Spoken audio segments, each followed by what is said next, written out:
with these new comments from Brandon Aiyuk, he opened the door for the first time about trade. And I mentioned the other fan bases, and they're absolutely running with it. The Steelers talking about, him going there for a 2025 second round and a fifth round pick. But here's the real problem with the whole thing. Brandon Aiyuk is now handling some of the negotiations. He's the one that called for the meeting. He's wanting to get a grip on this. He started doing it a couple weeks ago, working through the media, trying to put pressure on the 49ers by saying, hey, no, I want to be here. So far, this is where my family is. They're just not working with me. Then he goes to the TikTok video. It's like they don't want me no more. He's trying to put pressure on the 49ers through the fan base. And I'm not sure it's working. So he said, you know what? That's not working. Let's get in a room together and have this conversation because I'm very frustrated. So part of the reason that he is frustrated is that he is not quite getting that money. But here's the problem for the 49ers. They've offered him $26 million. Why have they offered him $26 million? Well, first off, since trading for Christian McCaffrey, the 49ers throw the ball number 32 rate in the NFL. They throw the least amount of passes in the entire NFL since they got Christian McCaffrey.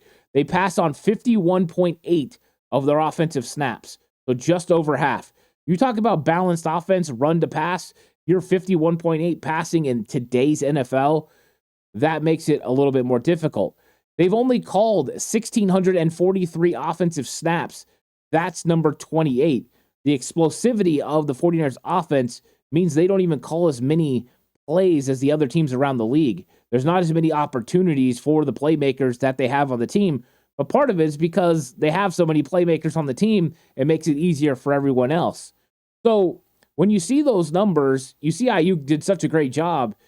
His numbers aren't going to reflect like maybe what Justin Jefferson gets, where he gets over 16.8% or 62.8% of the targets.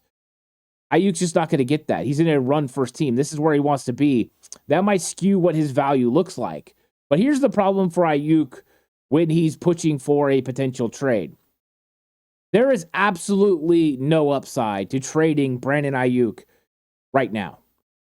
You can't do anything to replace him. And if your argument is they potentially could replace him with Ricky Pearsall, that has not been a way the 49ers have went about business with the wide receiver position. They can draft players and expect them to step in year two, maybe some sort of help in year one, but year two, step in. They've been doing this at other positions too. They draft a year ahead. They draft tight ends, knowing Charlie Warner and Ross Dwelley are probably moving on.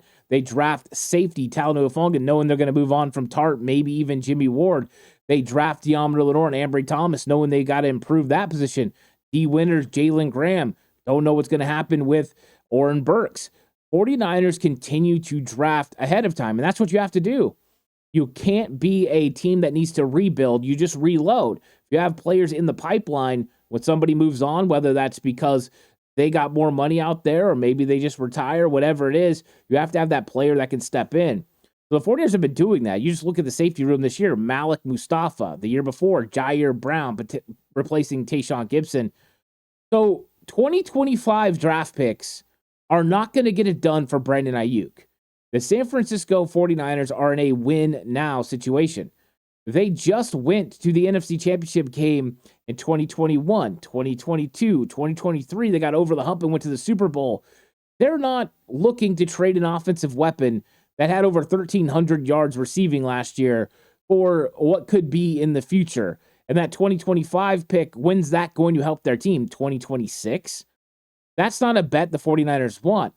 And what team is going to give the 49ers enough value to be able to help the football team this year? I think that's one of the problems with the Brandon Aiyuk potential trade request is in what world does it make sense for the 49ers? It doesn't. You lose Brandon Aiyuk's production in 2024 and you're bringing in a draft picks. Let's say you're bringing in a player. Which offensive player are you getting that can produce the way Brandon Aiyuk can? You have Brandon Aiyuk under contract. You have him at $14.1 million per year, which is affordable for a wide receiver of his stature. I mean, he's getting underpaid. So I just don't understand why the 49ers would be moved to trade him, whether Brandon Aiyuk said he was going to hold out or not. Because if Aiyuk holds out, eventually the money's going to catch up to him and he's going to come in. Because if you miss too many games, then you lose an accrued season, which means we repeat the process next year. And the 49ers could just hold that over him. I don't think this is a ploy they like to do, but it definitely sets a deadline to make sure you can get a deal done.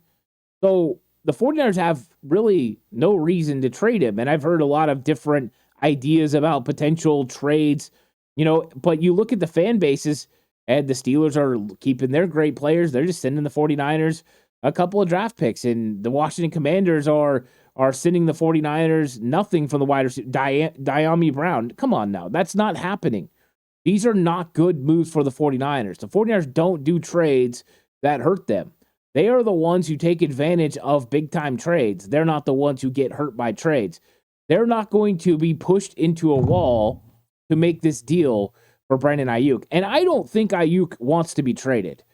I think he's starting to kind of dangle that out there and plant that seed because that's what he thinks he needs to do in this negotiation process to get the 49ers to move off their position.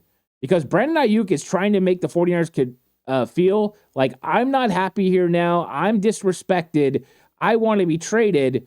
I'm not showing up. So that way the 49ers will feel like they have to do something to get him into camp. But the 49ers are inclined to call his bluff because Brandon Aiyuk has no leverage. And I think that's one of the real problems for it. So he's under contract for 2024. They can easily franchise tag him in 2025. That'll pay him around $22 million per year, which is not ridiculous. So 49ers could go the T. Higgins route, right? T. Higgins playing on the franchise tag this year. 49ers could go that route with Brandon Aiyuk and have 2 years of control. I think it makes sense for both sides to get together and get something done on this contract extension. But Aiyuk is taking the next step. He's taking the next step in this process. I'm hoping that when they get themselves in a room together, they can have a good conversation.